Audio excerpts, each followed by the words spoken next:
Millonario vuelve sin avisar a su casa familiar y casi se desmaya con lo que ve. La mansión de Rodrigo Salvatierra era inmensa, moderna y silenciosa. Demasiado silenciosa para una casa donde vivían dos bebés de apenas 18 meses. No había risas, no había juegos en el suelo, no había voces cariñosas. Solo el eco de pasos apresurados y el sonido constante del teléfono de un hombre que vivía para trabajar y que ya no sabía cómo volver a casa emocionalmente. Rodrigo era uno de los empresarios más poderosos del país, respetado, temido y admirado. Su agenda estaba llena, su cuenta bancaria rebosaba cifras imposibles y su nombre abría puertas en cualquier lugar. Pero cuando cruzaba la puerta principal de su mansión, todo eso perdía sentido. Allí lo esperaban Santiago y Mateo, sus hijos gemelos, sentados en cunas separadas, cuidados por empleados que cumplían horarios, no afectos. Desde la muerte de su esposa, Rodrigo se había refugiado en el trabajo como quien se esconde de una tormenta. No porque no amara a sus hijos, sino porque no sabía cómo mirarlos sin sentir culpa. Cada vez que los veía, recordaba todo lo que había perdido y todo lo que no estaba siendo capaz de darles. Los gemelos no lloraban mucho, y eso, lejos de tranquilizar, era inquietante. Habían aprendido demasiado pronto a no esperar. Sus miradas eran grandes, curiosas, pero apagadas. Jugaban solos, sin entusiasmo, como si el mundo fuera algo que se observa desde lejos. Nadie parecía notarlo. Nadie, excepto una persona que aún no había llegado a esa casa. La presión social comenzó a rodear a Rodrigo como una soga invisible. Socios, inversionistas y hasta familiares le repetían lo mismo. Necesitaba una mujer a su lado, una figura estable, una familia perfecta para las fotos, los eventos y los negocios. Y Rodrigo, cansado de luchar contra todo, aceptó comprometerse con Verónica Montenegro. Verónica era elegante, ambiciosa y calculadora. Amaba el poder, el lujo y las apariencias. No sentía ningún afecto real por los niños, pero sabía sonreír frente a las cámaras. Para ella, ese matrimonio era una inversión, y como toda inversión, debía rendir frutos, sin importar el costo. Mientras los planes de boda avanzaban y la casa se preparaba para una nueva imagen, algo pequeño pero decisivo ocurrió. Una joven llamada Francisca Ramón cruzó la puerta de servicio por primera vez. Humilde, de mirada limpia y sonrisa tímida, había sido contratada como empleada de limpieza, sin que nadie imaginara el impacto que tendría. Francisca notó de inmediato el frío de la casa, no un frío físico, sino uno que se siente en el pecho. Mientras limpiaba, hablaba bajito, tarareaba canciones suaves y sin proponérselo empezó a llamar la atención de los gemelos.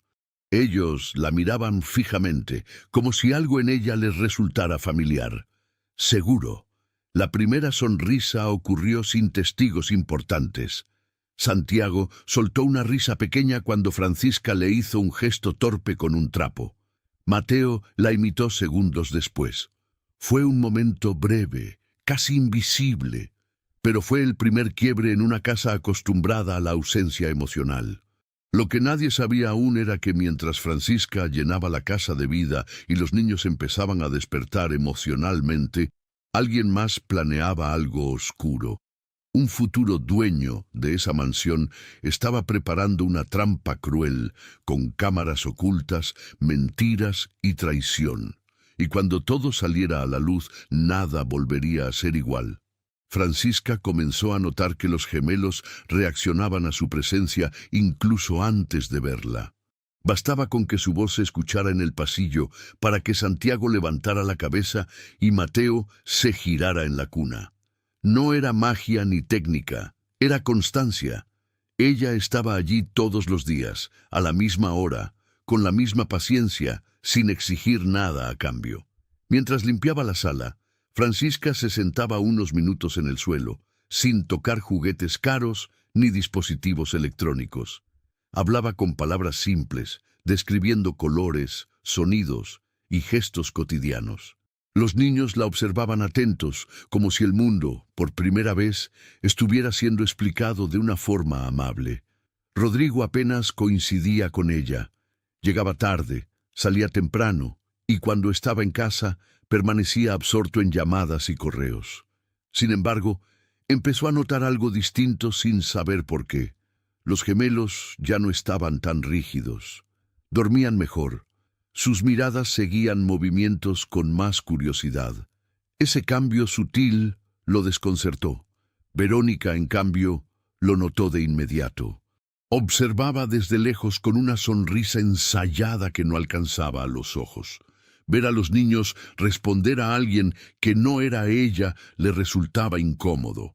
Para Verónica, el afecto era una herramienta, no un vínculo, y perder control sobre cualquier herramienta la irritaba profundamente. Una tarde, al pasar por la sala, Verónica vio a Francisca haciendo reír a los gemelos con una canción infantil. No gritó ni reclamó, simplemente tomó nota mental. Sabía esperar, sabía calcular, y ya empezaba a ver a Francisca como un obstáculo potencial. Francisca, ajena a esas miradas, sentía algo nuevo crecer dentro de sí. No era apego posesivo, sino una responsabilidad tranquila. Sabía que esos niños necesitaban estabilidad emocional más que juguetes y decidió ofrecer lo único que tenía: tiempo y presencia sincera. Esa misma noche, Rodrigo llegó antes de lo habitual. Al pasar frente a la habitación de los gemelos, se detuvo en seco. Escuchó risas. Risas suaves, entrecortadas, reales. Abrió la puerta lentamente y vio a Francisca sentada en el suelo, mientras los niños palmoteaban y balbuceaban. Rodrigo no habló. Se quedó inmóvil, con una mezcla de sorpresa y culpa. Aquella escena le mostró algo que había evitado aceptar.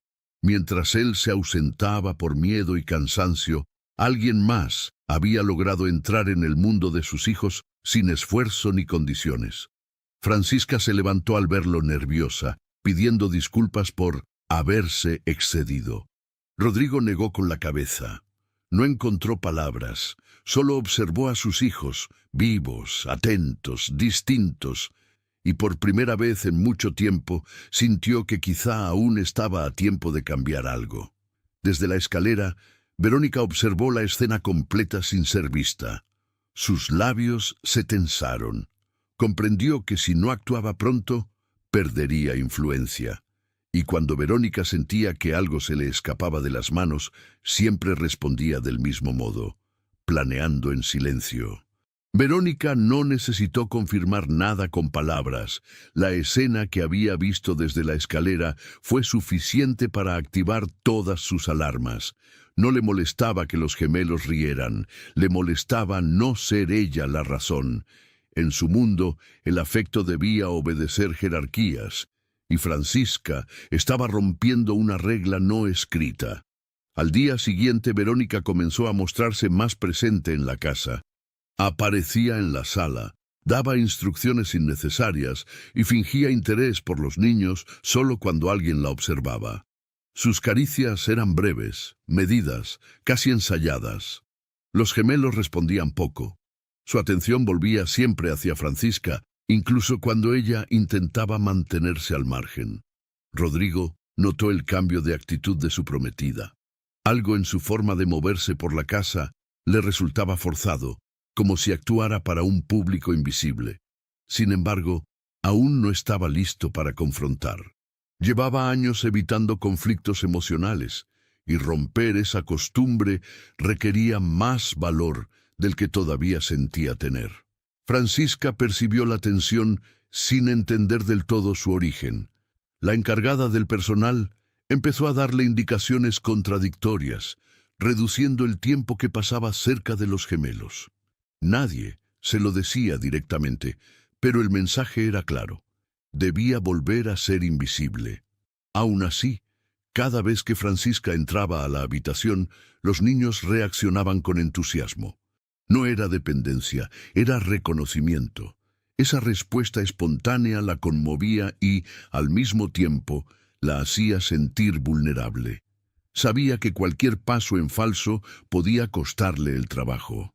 Verónica comenzó a hablar con un hombre que visitaba la casa con frecuencia, Julián Ortega, socio cercano de Rodrigo y supuesto futuro administrador de parte de sus bienes. Julián observaba más de lo que hablaba y escuchaba con atención cada insinuación de Verónica.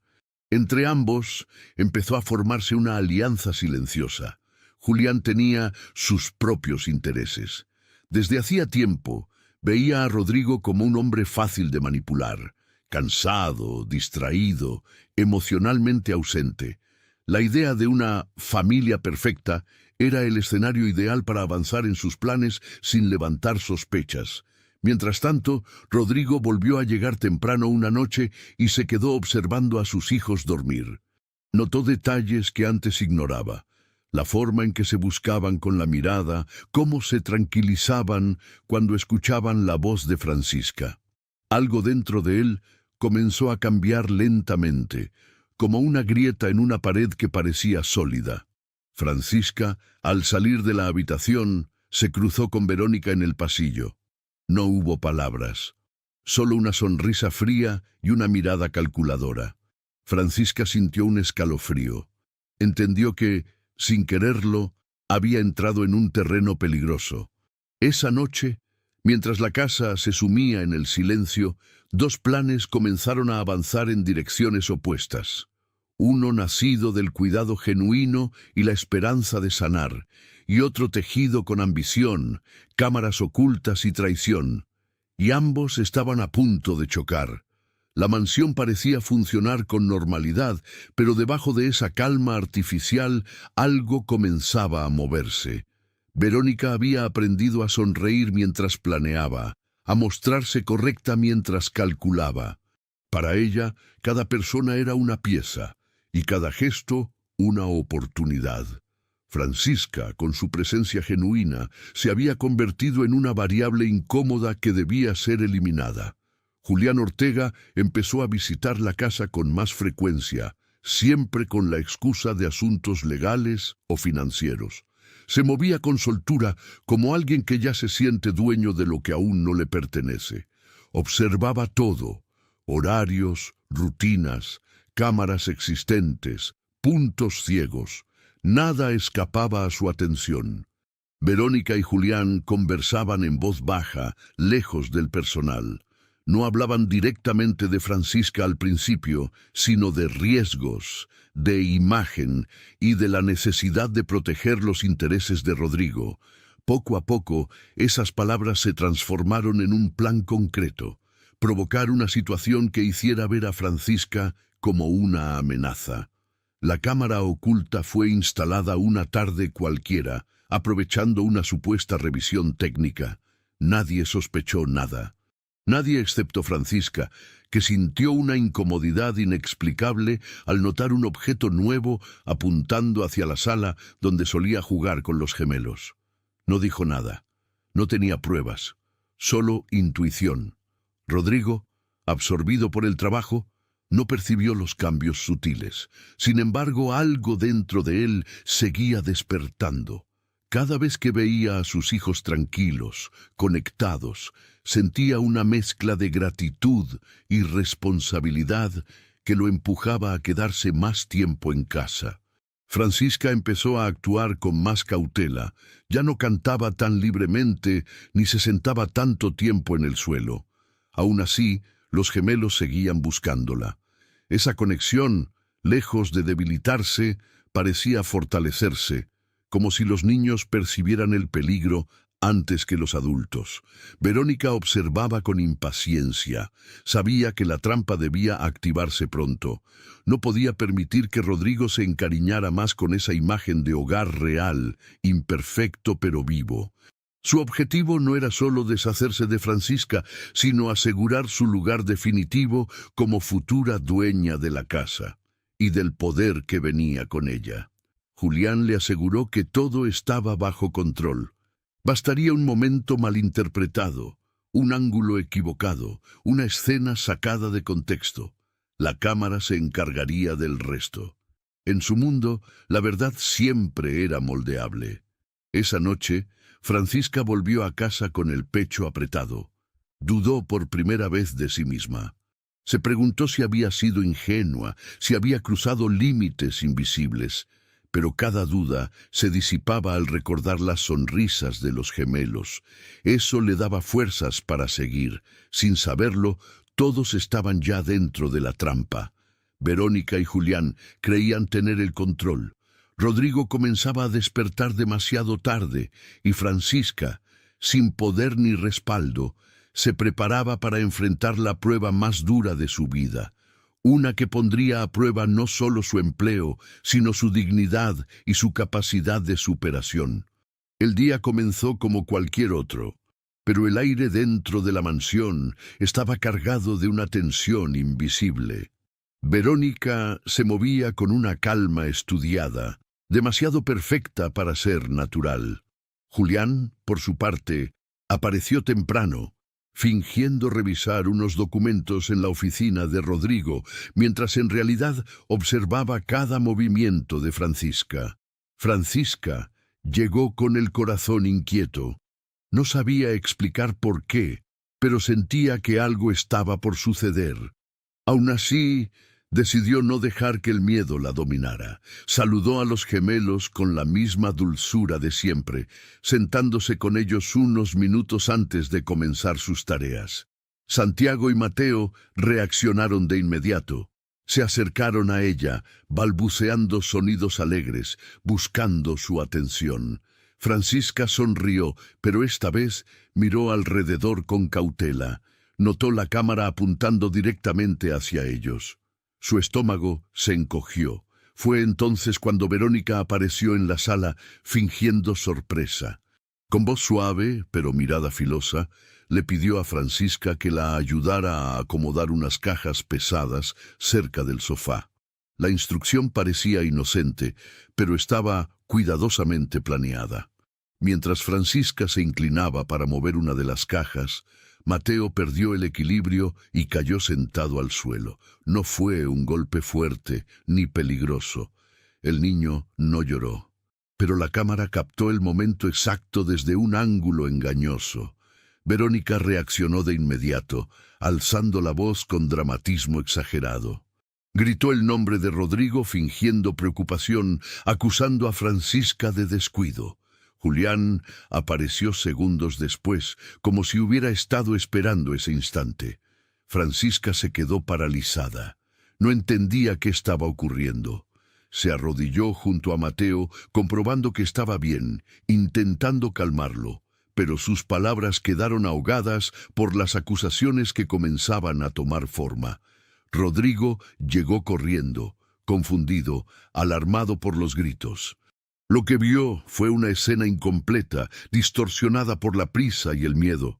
Su hijo en el suelo, Verónica alterada, Francisca arrodillada junto a él, y una cámara grabándolo todo en silencio. Verónica no perdió tiempo. Insinuó negligencia, habló de riesgos, de confianza rota. Julián reforzó la narrativa con tono serio, sugiriendo revisar las grabaciones por seguridad. Francisca quiso hablar, explicar, pero nadie la escuchaba. Ese fue el momento elegido para que Francisca cayera, no por culpa, sino por una mentira cuidadosamente construida. Y mientras ella sentía cómo el mundo se le venía encima, algo dentro de ella se mantuvo firme. La certeza de que la verdad, aunque humillada, no estaba derrotada, y que su camino de superación apenas comenzaba. La grabación fue reproducida esa misma tarde en la sala principal de la mansión. Rodrigo observaba la pantalla con el ceño fruncido, mientras Verónica y Julián se colocaban estratégicamente a su lado. El video mostraba solo un fragmento de la escena, el instante en que Mateo caía al suelo y Francisca se inclinaba sobre él. Nada antes, nada después. Una verdad recortada con precisión quirúrgica. «¡Esto es inaceptable!», dijo Verónica con voz temblorosa fingiendo indignación. «Pudo haber pasado algo terrible. Francisca miraba la pantalla sin reconocer la historia que se estaba contando. Sabía lo que había ocurrido. Sabía que Mateo no había sufrido daño alguno, pero entendió que la realidad ya no importaba tanto como la imagen. Julián tomó la palabra con tono profesional. Habló de responsabilidad legal, de riesgos, de reputación. Cada palabra estaba pensada para presionar a Rodrigo desde el miedo, no desde la razón. Francisca intentó explicar, pero su voz era pequeña frente a la autoridad de quienes la acusaban. Rodrigo permanecía en silencio. La escena removía algo profundo dentro de él. No solo veía la grabación, veía el patrón, decisiones tomadas por otros, versiones impuestas, la comodidad de creer lo que resultaba más fácil. Y por un instante estuvo tentado a volver a huir. Verónica no esperó una resolución justa, se adelantó, exigiendo que Francisca fuera despedida de inmediato. Habló de confianza rota, de peligro para los niños. Sus palabras no tenían emoción real, solo urgencia por cerrar el caso antes de que se abrieran preguntas incómodas. Francisca bajó la mirada, respiró hondo y aceptó la humillación sin gritar, sin suplicar, no porque se sintiera culpable, sino porque entendía algo esencial. Discutir en ese momento solo alimentaría la mentira. Su dignidad no estaba en convencerlos, sino en no perderse a sí misma. Cuando se le pidió que se retirara, Francisca caminó despacio hacia la puerta. Antes de salir, miró a los gemelos. Santiago y Mateo la observaban en silencio, confundidos. Ese fue el golpe más duro, no el despido, no la acusación, sino la separación injusta. Rodrigo sintió un vacío extraño al verla irse. No era alivio, era inquietud. Algo no encajaba. La escena del video no coincidía con todo lo que había visto en los últimos meses, la calma de sus hijos, sus avances, su bienestar. Por primera vez dudó abiertamente de la versión que le estaban imponiendo. Verónica sonrió apenas cuando la puerta se cerró. Julián guardó la grabación con cuidado. Creían haber ganado, pero no notaron un detalle importante. El silencio de Rodrigo ya no era el mismo de antes. Ya no era evasión, era reflexión. Francisca salió de la mansión con el corazón herido, pero la cabeza en alto. Había sido humillada, sí, pero no destruida.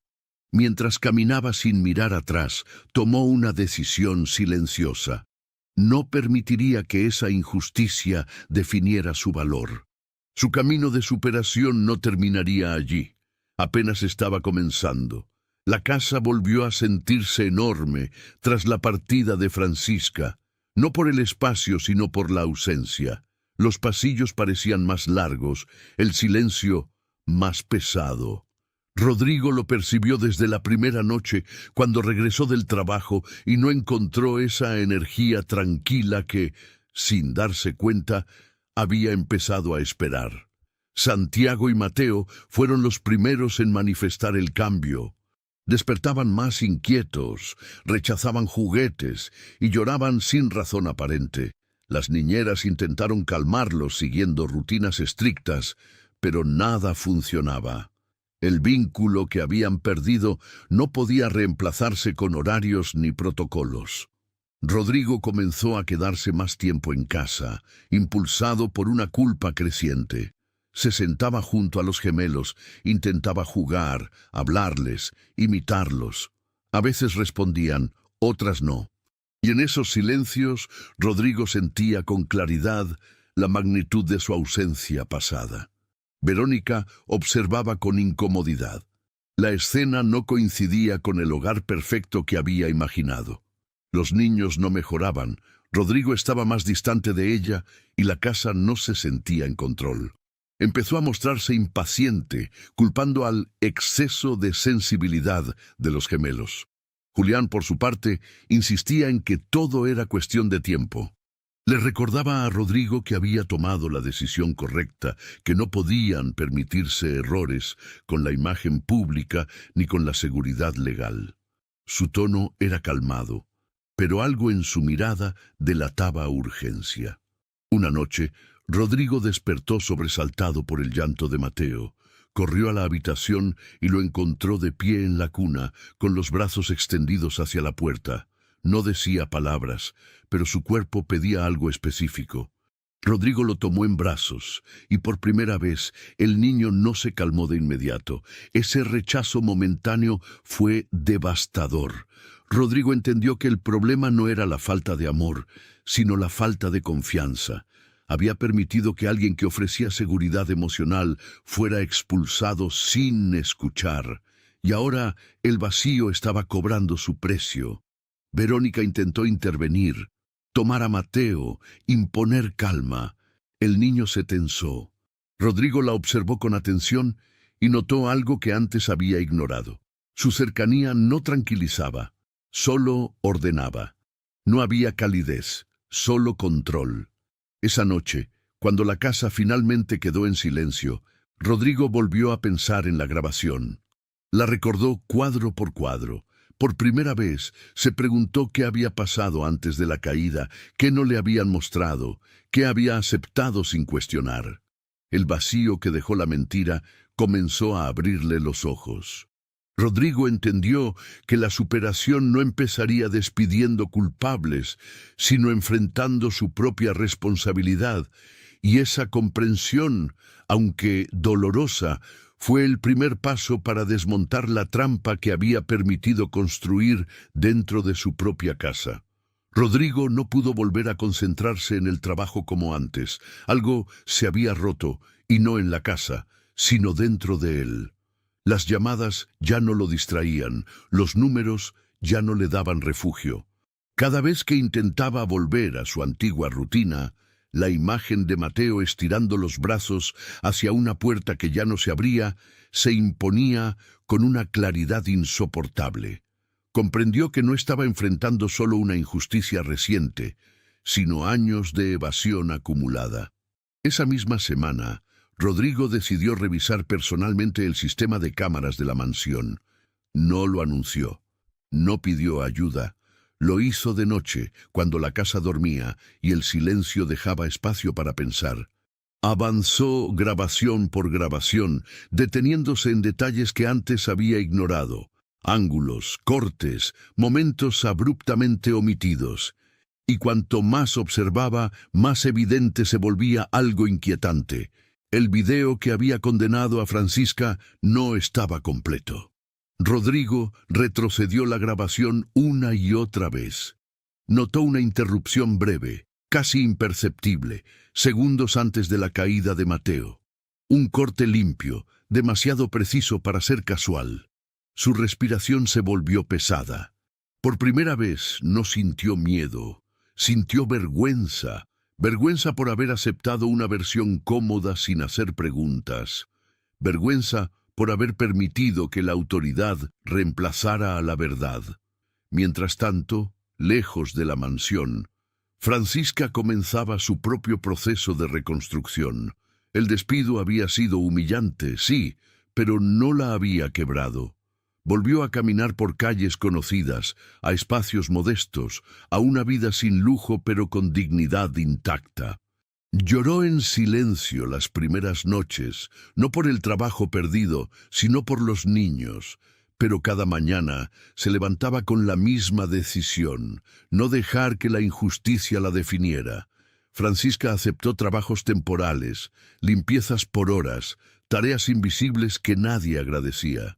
Y aún así seguía siendo la misma. Cantaba mientras trabajaba, hablaba consigo misma, cuidaba los pequeños detalles. La superación, para ella, no tenía que ver con revancha, sino con no endurecerse, con no permitir que el dolor le robara la ternura. De regreso en la mansión, Rodrigo comenzó a observar a Verónica con otros ojos. Notó su impaciencia, su falta de interés real por los niños, su obsesión por las apariencias. Cada gesto que antes había normalizado ahora se le revelaba vacío. No había maldad explícita, pero sí algo más peligroso: indiferencia emocional disfrazada de control. Julián también empezó a inquietarlo. Su insistencia en cerrar el tema, su rapidez para minimizar dudas, su constante énfasis en proteger la imagen pública. Rodrigo comprendió algo fundamental. Quienes temen a la verdad siempre piden rapidez. Quienes confían en ella pueden esperar. Esa noche, Rodrigo volvió a sentarse en el suelo con los gemelos. No intentó forzar sonrisas ni avances. Simplemente estuvo ahí. Cuando Mateo apoyó la cabeza en su pierna, sintió un nudo en el pecho. Era un gesto pequeño, pero cargado de significado. No había perdido a sus hijos, pero había estado peligrosamente cerca. La verdad empezaba a respirar, lenta, pero firme. Rodrigo ya no podía ignorarla. Sabía que lo que vendría sería incómodo, doloroso y humillante. Pero también sabía algo más importante. No enfrentarla sería repetir el mismo error que lo había llevado hasta allí. Ese capítulo no terminó con una confrontación ni con una revelación pública. Terminó con una decisión interna, silenciosa y poderosa. Rodrigo decidió que esta vez no huiría, que investigaría hasta el fondo, que aunque doliera, desmontaría la mentira pieza por pieza. Porque la verdadera superación no consiste en protegerse del dolor, sino en asumirlo para no repetirlo jamás. Rodrigo pasó gran parte de la madrugada revisando registros, no solo de cámaras, sino de accesos, modificaciones y permisos del sistema de seguridad. Descubrió algo que le heló la sangre. La cámara que había grabado la supuesta negligencia de Francisca no figuraba en los registros originales. Había sido instalada semanas después, con autorización temporal, firmada por alguien que no era él. El nombre apareció claro en el historial técnico, Julián Ortega, no como responsable directo, sino como solicitante del ajuste temporal por seguridad patrimonial. Rodrigo cerró los ojos con fuerza. De pronto, todo comenzó a encajar. La prisa, la narrativa armada, la insistencia en no revisar más. Julián no había actuado solo, pero había sido el ejecutor silencioso. Lejos de estallar, Rodrigo decidió observar. Durante el desayuno, miró a Verónica con atención renovada. Notó cómo evitaba hablar de los niños, cómo desviaba cualquier conversación que tocara a Francisca, cómo se mostraba incómoda ante el silencio reflexivo de él. Ya no veía a una futura esposa, sino a alguien que se beneficiaba de su distracción emocional. Ese mismo día, Rodrigo pidió una copia completa del sistema de grabación a un técnico externo sin avisar a nadie. Fue una decisión clave.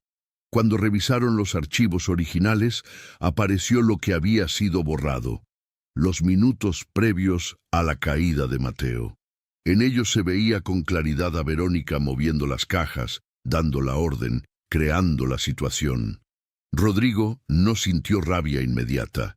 Sintió algo peor, decepción profunda. No solo por la traición, sino por haber permitido que alguien jugara con la seguridad emocional de sus hijos. Comprendió que su ausencia había sido el terreno fértil para esa manipulación. Mientras tanto, Francisca seguía adelante con su vida sin saber nada de la investigación. Había conseguido un trabajo estable en una pequeña escuela infantil, donde su dulzura encontraba respuesta inmediata. Los niños la rodeaban, confiaban en ella. Eso no borraba el dolor, pero lo resignificaba. Rodrigo comenzó a preparar el siguiente paso con cautela.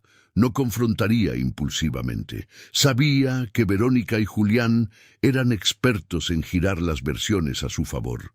Necesitaba pruebas claras, tiempos precisos y, sobre todo, la fortaleza emocional que antes le había faltado. Una conversación casual terminó de confirmar sus sospechas. Julián, creyéndose seguro, insinuó que había sido necesario un pequeño sacrificio para proteger el patrimonio familiar. Rodrigo lo escuchó sin interrumpir. Cada palabra fue una confesión involuntaria. Esa noche, Rodrigo volvió a la habitación de los gemelos. Los observó dormir, tomados de la mano. Sintió el peso de todo lo que había fallado, pero también la claridad de lo que debía hacer. No podía deshacer el daño, pero sí evitar que se repitiera. La mentira ya no soportaba la luz. Y Rodrigo, por primera vez en mucho tiempo, no estaba paralizado por el miedo. Estaba preparado para enfrentar la verdad, asumir las consecuencias y reparar, con hechos y no con promesas, todo lo que su ausencia había permitido que otros destruyeran. Rodrigo citó a Julián en su despacho sin levantar sospechas. No fue una reunión tensa al inicio, sino casi cordial. Café servido, tono sereno, palabras medidas. Julián se sentó con la seguridad de quien cree tener el control, sin imaginar que esa calma aparente era, en realidad, el preludio de su caída. Rodrigo comenzó hablando de negocios, de inversiones futuras, de la necesidad de confianza absoluta entre socios. Julián asintió con una sonrisa confiada, reforzando su papel de aliado leal. Pero cuando Rodrigo mencionó casualmente el sistema de cámaras y los recientes ajustes técnicos, algo imperceptible cambió en la expresión de Julián. Rodrigo no levantó la voz ni mostró enojo. Simplemente deslizó sobre el escritorio una carpeta con documentos, registros de acceso y capturas de pantalla. Le pidió a Julián que explicara por qué su nombre aparecía vinculado a modificaciones que él nunca había autorizado. El silencio que siguió fue pesado, incómodo, revelador. Julián intentó justificarlo con tecnicismos, hablando de seguridad preventiva y decisiones urgentes, pero sus palabras ya no tenían firmeza. Rodrigo lo escuchó con atención, no para convencerse, sino para confirmar algo que ya sabía. La traición no había sido un error, sino una estrategia. En ese momento Rodrigo mostró el fragmento de video completo, los minutos borrados, la escena real, Verónica moviendo las cajas, dando la orden, provocando la situación. Julián palideció, entendió que el juego había terminado y que ya no había versión posible que lo salvara. Rodrigo le pidió que se retirara de inmediato de cualquier función dentro de la empresa y de su vida personal. No hubo amenazas ni gritos, solo una decisión firme, tomada desde una claridad que Rodrigo nunca había tenido antes. Julián salió del despacho derrotado, consciente de que había perdido mucho más que una alianza. Horas después, Rodrigo enfrentó a Verónica. No fue una discusión impulsiva, sino una conversación dolorosa. Le mostró la verdad sin adornos. Ella intentó negar al principio, luego minimizar, después culpar a otros. Pero cuando se quedó sin argumentos, apareció su verdadero rostro, frío, calculador, incapaz de empatía. Rodrigo comprendió entonces que la mujer con la que pensaba casarse nunca había amado a sus hijos, ni a él, ni a la familia que fingía querer construir. Solo había visto una oportunidad de poder. Esa revelación fue humillante, sí, pero también liberadora. Verónica se marchó de la mansión esa misma noche, sin despedidas ni explicaciones públicas.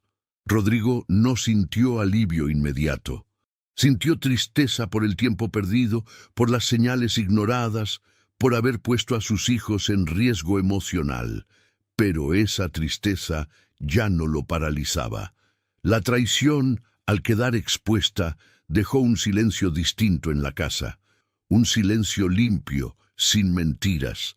Rodrigo sabía que el camino de superación no terminaba allí. Aún debía reparar el daño más grande, el que se le había hecho a una mujer inocente y a 2 niños que habían pagado el precio de su ausencia. Y esta vez no pensaba fallarles. Rodrigo tardó varios días en reunir el valor para buscar a Francisca, no porque no supiera dónde encontrarla, sino porque sabía que ninguna palabra sería suficiente para reparar lo que había hecho. La había despedido sin escucharla, la había expuesto a la humillación y había permitido que una mentira la marcara injustamente. Comprendió que pedir perdón no era un trámite emocional, sino un acto que exigía despojarse del orgullo que durante años lo había protegido del dolor. Cuando finalmente la encontró, no fue en un lugar lujoso ni cómodo. Fue en una pequeña escuela infantil, rodeada de risas, dibujos y voces suaves. Francisca estaba sentada en el suelo, exactamente como solía hacerlo en la mansión, hablando con niños que la escuchaban con la misma atención que habían tenido los gemelos. Esa imagen golpeó a Rodrigo con fuerza. Allí estaba la prueba más clara de su error. Ella no había cambiado. El problema nunca había sido ella. Rodrigo esperó a que terminara su jornada. No quiso interrumpir ni invadir. Cuando Francisca salió, lo vio y se detuvo en seco. No hubo reproche inmediato ni emoción desbordada. Solo una sorpresa silenciosa y una distancia prudente. Rodrigo dio un paso adelante, bajó la mirada y habló primero, sin excusas, sin explicaciones largas, sin intentar justificarse. Le pidió perdón.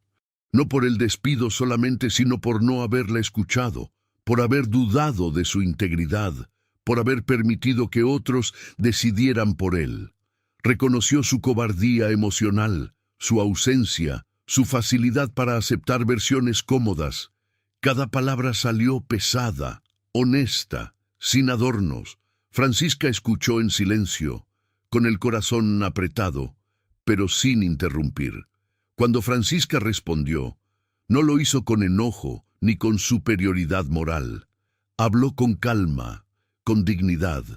Dijo que lo que más había dolido no fue perder el trabajo, sino sentirse descartable, sentir que su humanidad había sido reducida a un riesgo. Aún así, dejó claro algo fundamental. Nunca se arrepintió de haber cuidado a los gemelos. Eso, dijo, había valido cada lágrima. Rodrigo no pidió que volviera a la mansión de inmediato. No ofreció dinero ni privilegios. Le dijo algo mucho más difícil, que entendía si no quería volver, que respetaría su decisión y que su intención no era borrar el pasado, sino repararlo en la medida de lo posible. Esa renuncia al control fue, para Francisca, la primera señal real de cambio. Hablaron largo rato, de los niños, de la ausencia, del miedo, de lo que significa cuidar cuando nadie enseña cómo hacerlo. Francisca le dijo que los gemelos necesitaban constancia, no héroes repentinos. Rodrigo escuchó sin interrumpir, tomando cada palabra como una responsabilidad, no como un consejo opcional. Antes de despedirse, Rodrigo le pidió algo más, no un favor, sino una oportunidad. Le pidió permiso para reconstruir la relación con sus hijos de forma correcta, sin usarla como muleta emocional. Le pidió que, si algún día ella lo consideraba sano, pudiera acompañar ese proceso. No como empleada, sino como alguien que ya había demostrado amor genuino. Francisca no respondió de inmediato. Le dijo que necesitaba tiempo, que la confianza no se reconstruye con palabras ni promesas. Rodrigo asintió. Por primera vez, no sintió urgencia. Supo que respetar ese tiempo también era parte de la superación. Cuando se separaron, ambos sabían que algo había cambiado. No todo estaba resuelto, pero el camino era distinto. Rodrigo había aprendido que la verdadera humildad no está en pedir perdón, sino en aceptar que el otro puede no estar listo para concederlo. Y Francisca, aunque herida, comprendió que su fortaleza no había sido en aguantar la injusticia, sino en no permitir que le quitara la capacidad de confiar de nuevo. El reencuentro no ocurrió de inmediato, ni fue planeado como una escena emotiva. Rodrigo entendió, gracias a Francisca, que los vínculos verdaderos no se imponen. Por eso, cuando decidió que los gemelos volvieran a verla, lo hizo con cuidado extremo, sin anuncios ni expectativas. Sabía que cualquier intento de acelerar el proceso podría romper algo frágil que apenas comenzaba a repararse. Francisca llegó a la mansión una tarde tranquila, sin uniforme, sin obligaciones. No volvió como empleada, sino como alguien invitada con respeto. La casa la recibió distinta, menos fría, menos rígida. Aún así, el recuerdo de lo vivido le apretó el pecho. Respiró hondo antes de cruzar la puerta, recordándose que ahora tenía derecho a protegerse. Santiago y Mateo estaban jugando en la sala cuando la vieron. No corrieron de inmediato, no rieron enseguida. Se quedaron quietos, observando, como si necesitaran confirmar que no era una ilusión pasajera. Ese instante de silencio fue crucial. Francisca no avanzó, no habló. Simplemente se sentó en el suelo, al mismo nivel que ellos, y esperó. El primero en acercarse fue Mateo. Caminó con pasos inseguros, mirándola fijamente. Francisca mantuvo las manos visibles, abiertas, sin tocarlo. Cuando el niño apoyó la cabeza en su rodilla, no lo abrazó de inmediato. Respetó su ritmo, entendiendo que la confianza, cuando se quiebra, necesita espacio para volver a nacer. Santiago se sumó segundos después, sentándose cerca. No buscaban juegos ni estímulos exagerados, buscaban presencia. Francisca habló en voz baja, como antes, describiendo lo que veían, nombrando colores, sonidos, cosas simples. Rodrigo observaba desde la distancia con el corazón apretado, comprendiendo cuánto daño había causado al interrumpir ese vínculo. El reencuentro no produjo risas inmediatas ni milagros visibles, pero produjo algo más profundo: calma. Los gemelos permanecieron tranquilos durante largos minutos, algo que no ocurría desde hacía semanas. Rodrigo entendió entonces que la sanación real no siempre se manifiesta con alegría explosiva, sino con la ausencia del miedo. Francisca se levantó después de un rato, sin despedidas dramáticas. No quería que los niños asociaran su presencia con una nueva pérdida. Les habló con naturalidad, prometiéndoles volver otro día, no como una promesa emocional, sino como un hecho posible. Esa claridad era parte de su crecimiento. Rodrigo agradeció en silencio. No intentó retenerla ni prolongar el momento. Comprendió que acompañar también significaba soltar cuando correspondía. Aquella tarde, por primera vez, no se sintió desplazado. Se sintió parte de un proceso que ya no giraba en torno a su culpa, sino al bienestar real de sus hijos. Cuando Francisca se fue, los gemelos no lloraron. Continuaron jugando, tranquilos. Rodrigo se sentó con ellos y permaneció allí, sin teléfono, sin prisa. Sintió que algo se había acomodado por dentro. No estaba recuperando lo perdido, estaba construyendo algo nuevo desde un lugar más honesto. Ese reencuentro no cerró heridas, ni resolvió todo, pero marcó un punto de inflexión definitivo. Demostró que la superación no consiste en volver al pasado, sino en crear vínculos más sanos a partir de lo aprendido. Y tanto Rodrigo como Francisca comprendieron que, si seguían respetando los tiempos y los límites, el amor podría crecer sin volver a romperse. Las consecuencias del plan de Julián no terminaron con su salida del despacho. Durante días, rumores sutiles comenzaron a circular en la empresa y en los círculos sociales que rodeaban a Rodrigo.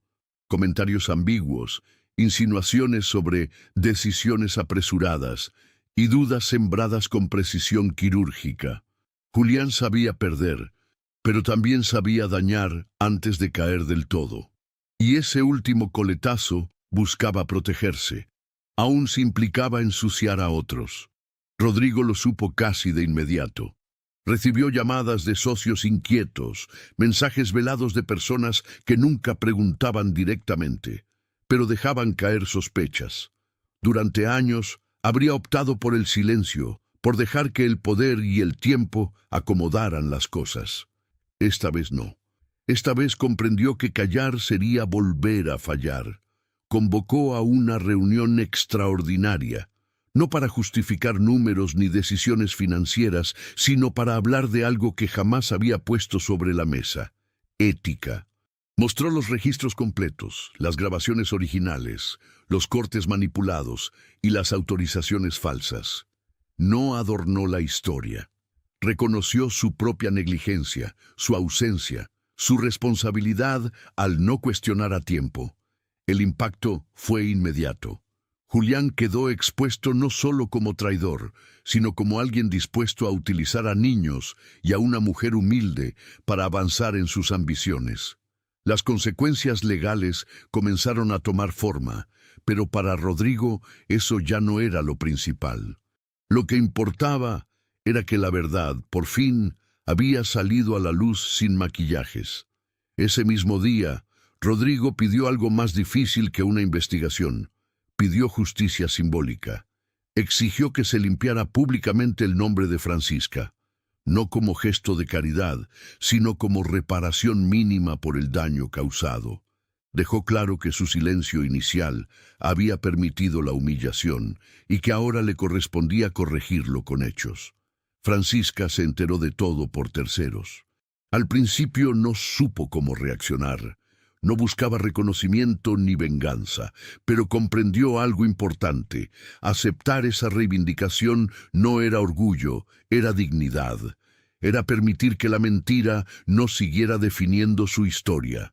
Cuando Rodrigo habló públicamente de ella, no la presentó como salvadora ni como víctima perfecta. La nombró como lo que era: una trabajadora honesta, una persona que cuidó sin obligación emocional y que fue injustamente acusada por su posición vulnerable. Esa precisión fue lo que más conmovió a Francisca. Mientras tanto, los gemelos seguían avanzando. Sus rutinas se consolidaban, su seguridad emocional crecía. Rodrigo estaba presente, aprendiendo a fallar sin huir, a corregir sin imponerse. Ya no buscaba ser el padre ideal, sino uno real, y esa diferencia comenzaba a sentirse en cada gesto cotidiano. La prueba final no fue pública ni ruidosa. Ocurrió una noche, cuando Rodrigo tuvo que elegir entre una reunión crucial y quedarse en casa porque uno de los gemelos no lograba dormir. Canceló sin explicaciones largas. Se sentó en el suelo, sostuvo una mano pequeña y permaneció allí, no como sacrificio, sino como elección consciente. En ese gesto simple quedó sellado todo el proceso. Rodrigo había enfrentado la traición, reparado la injusticia y aceptado su responsabilidad. Francisca había sido reivindicada sin perder su esencia, y los niños, sin saberlo, estaban creciendo en un entorno donde el amor ya no dependía del poder, sino de la presencia. La superación, por fin, había dejado de ser una idea para convertirse en una forma de vivir. El clímax no llegó con gritos ni escenas públicas. Llegó con una quietud extraña, casi incómoda. Rodrigo despertó esa mañana con una sensación distinta. Por primera vez en años, no sentía la urgencia de huir del día. No había citas impostergables ni reuniones salvadoras. Solo la certeza de que debía estar presente, incluso, y sobre todo, cuando no sabía exactamente qué hacer. La casa ya no era la misma, no porque hubiera cambiado su arquitectura, sino porque el miedo había dejado de dictar las reglas. Los gemelos caminaban con más seguridad, exploraban, se caían y volvían a levantarse sin pánico. Rodrigo observaba esos pequeños tropiezos con atención, resistiendo el impulso de intervenir de más. Había aprendido que proteger no era impedir la caída, sino estar disponible después. Francisca volvió a la mansión ese día, no como invitada ocasional, sino como parte de una decisión cuidadosamente pensada. No regresaba a ocupar un vacío, sino a acompañar un proceso. Hablaron antes, largo y claro, límites, tiempos, responsabilidades. Nada quedaba implícito. Esa claridad fue para ambos una forma de respeto mutuo y de superación real. El encuentro con los gemelos fue distinto a todos los anteriores. Ya no había ansiedad ni miedo a la pérdida. Francisca los saludó con naturalidad, sin dramatismos. Los niños se acercaron, jugaron, se alejaron y volvieron. No había dependencia, había confianza. Rodrigo observó esa dinámica con emoción contenida, entendiendo que lo sano no siempre se ve intenso. Esa tarde, Rodrigo tomó una decisión que selló su transformación. Rechazó una propuesta que le habría devuelto prestigio inmediato, pero que exigía viajes constantes y nuevas ausencias. No lo hizo desde el sacrificio, sino desde la coherencia. Comprendió que la superación no consiste en hacerlo todo, sino en elegir qué no volver a hacer. Mientras tanto, Francisca también enfrentaba su propio cierre interno. Caminó por la casa sin resentimiento, sin nostalgia paralizante. Donde antes había dolor, ahora había aprendizaje. No necesitaba demostrar nada. Sabía quién era, qué había ofrecido y que no estaba dispuesta a perder de sí misma otra vez. Los gemelos, ajenos a las decisiones adultas, fueron los indicadores más claros del cambio. Dormían mejor, reaccionaban con curiosidad, buscaban contacto sin ansiedad. No porque todo fuera perfecto, sino porque el entorno era predecible y emocionalmente disponible. Esa estabilidad era el mayor triunfo silencioso de todos. Rodrigo y Francisca compartieron una conversación breve, pero definitiva, al final del día. No hablaron del pasado con dramatismo. Lo nombraron, lo reconocieron y lo dejaron en su lugar. Ambos sabían que la herida no desaparece, pero deja de sangrar cuando se la cuida con honestidad. Ese día marcó el punto exacto en el que el pasado dejó de mandar. No porque fuera olvidado, sino porque ya no decidía. Rodrigo había aprendido a ser padre desde la presencia. Francisca había transformado la injusticia en fortaleza, y los niños crecían sin cargar culpas que nunca les correspondieron. El clímax no fue una victoria ruidosa, fue una calma profunda. La calma que llega cuando uno deja de huir, deja de controlar y deja de vivir a la defensiva. La calma que solo aparece cuando la superación deja de ser una meta y se convierte, por fin, en una forma de vivir. Hay historias que no terminan cuando se resuelve el conflicto, sino cuando las personas aprenden a vivir después de él. Para Rodrigo, ese fue el verdadero desafío. No bastaba con haber descubierto la traición, haber enfrentado la mentira, ni haber pedido perdón. Todo eso había sido apenas el umbral. Lo verdaderamente difícil comenzó cuando ya no había enemigos externos a quienes culpar, cuando la casa volvió a llenarse de rutinas, silencios y decisiones cotidianas. Porque es ahí, en lo cotidiano, donde se demuestra si alguien realmente ha cambiado. Rodrigo entendió que la superación no era un evento puntual, sino una práctica diaria. Levantarse cada mañana dispuesto a no repetir la ausencia, a no volver a esconderse detrás del trabajo, a no delegar lo que solo un padre puede ofrecer, presencia real, imperfecta pero constante. Durante mucho tiempo, Rodrigo había confundido fortaleza con frialdad. Creía que endurecerse era la única forma de no quebrarse. Ahora comprendía lo contrario. Había sido su miedo a sentir lo que lo había vuelto frágil. Aprender a quedarse, a escuchar el llanto sin huir, a tolerar la incomodidad de no tener respuestas inmediatas, eso sí era fortaleza. Hubo días difíciles, días en que el cansancio le pesaba más que antes, porque ya no se anestesiaba. Pero también hubo días luminosos, pequeños, casi invisibles, una risa espontánea, una siesta tranquila, un abrazo que no pedía nada más que estar. Esos momentos, aunque breves, fueron los ladrillos con los que empezó a construir una vida distinta. Francisca también tuvo que aprender a vivir después de la herida.